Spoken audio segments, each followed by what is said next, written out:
use the equation to complete the following. S of t is equal to 7 times 3 to the t. So we can plug in values. So this is 7 times 3 to the 0. Anything to the 0 is just 1. So 7 times 1 is 7. 7 times 3 to the 1 is just 7 times 3, so that's 21. 7 times 3 squared is just 7 times 9, 63. As you can see that this just keeps tripling each time.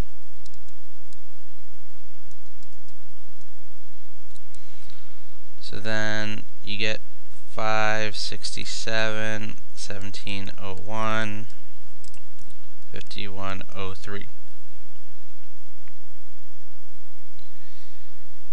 So those are the numbers, but you'll notice it's just a tripling pattern, and so I should be able to graph this. I know time 0 it's 7,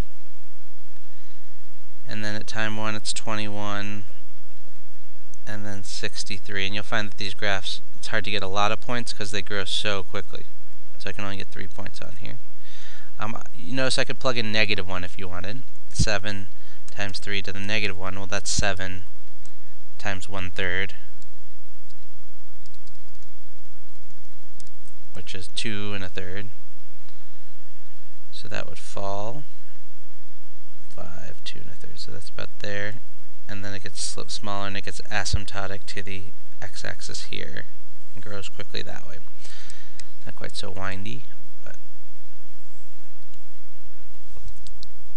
so this is exponential growth, and I could just now start to notice that 7 is my initial value. It's always the spot on the y-axis that I cross, and then the number here tells me about the growth or decay. Which scenario is this similar to? Of course, I'm referring to my chocolates above, where I'm talking about having 120 chocolates to start with and eating half of the remaining, or starting with just 5 chocolates and my friend giving me double. Which one is this more like? So I'd say this is more like the start with 5 and double, right? Because it's growing. In fact, a scenario for this would be you start with 7 and triple each minute or hour or whatever your units are. Okay, so I mean the characteristics with the decay, you know, obviously you still have a starting amount, but the key difference, I think, is the 3. The 3 is greater than 1, which implies growth. If it were between 0 and 1, then it would be decay. Oh, so I wrote a chocolate scenario already. Find S of 10. So this is saying when at time 10, how many chocolates do I have? So I know I start with 7. I'm tripling each minute, and I want to know how many I have after 10 minutes. So I can plug that into a calculator. And that tells me 413, 343. So I'd have a lot of chocolates in just 10 minutes.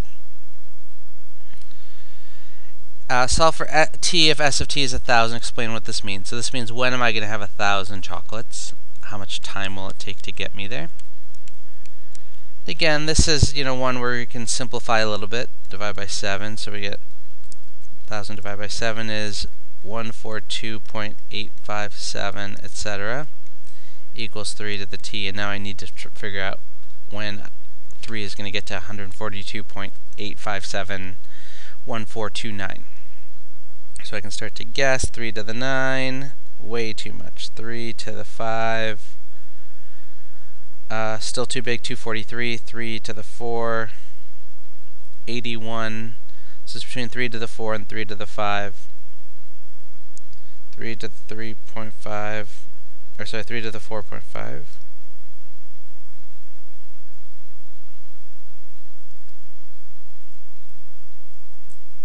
$140. So 3 to the 4.5 is 140.29. That's pretty close. So it's slightly bigger than that. So 3 to the 4.6. 156 too big. So it's between 4.5 and 4.6 minutes.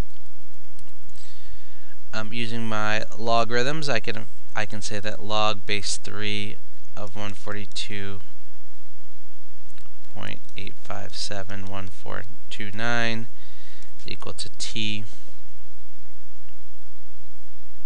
So I could do the log, change of base format to get exactly. T is equal to 4.516466 minutes. So now we can start to apply, just giving a formula, and start to see, well, what does this have to do with our chocolate scenario? So we can start to think about, is it growth, is it decay? And how do I figure out these scenarios, either given time or given amounts?